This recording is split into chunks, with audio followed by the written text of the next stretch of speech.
Bomoko collecte, traite et répond aux rumeurs qui circulent au sein de la communauté et qui peuvent être porteurs des discours de haine, tribalistes et des fausses informations. Plusieurs informations, discours et rumeurs ont été collectés par nos équipes la semaine dernière et dans ce numéro, nous vous proposons de revenir sur ces discours.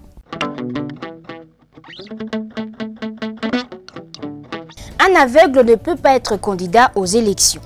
Tenez, alors que rien n'interdit aux personnes vivant avec handicap de postuler aux élections à tous les niveaux. À part la disposition qui donne la possibilité à un handicapé ou à une personne à mobilité réduite ou à difficulté de poser son choix, il n'y a pas un statut particulier pour les handicapés, relève les chargés d'éducation civique et électorale à la Commission électorale nationale indépendante, Nestor Maroyi. En plus, cet expert de la CENI souligne que l'aveugle rentre dans la catégorie des personnes vulnérables pouvant postuler et ayant droit au vote. Les aveugles rentrent dans les cadres des vulnérables qui peuvent postuler et qui ont droit aussi d'être électeurs.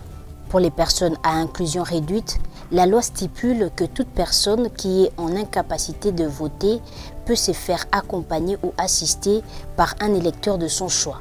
Cette disposition vaut la même chose que pour l'aveugle. Il peut se faire accompagner par l'électeur de son choix pour l'aider à voter, a-t-il expliqué. Aussi, l'article 11 de la Constitution de la RDC stipule que tous les êtres humains naissent libres et égaux, en dignité et en droit. Toutefois, la jouissance des droits politiques est reconnue aux seuls Congolais, sauf exception établie par la loi. Cet article de la loi fondamentale de la RDC se base donc sur la nationalité comme critère d'éligibilité aux droits politiques en République démocratique du Congo, hormis d'autres exceptions. À en croire Nestor Maroyi, il n'y a pas un statut particulier en matière des élections en RDC pour les personnes vivant avec handicap.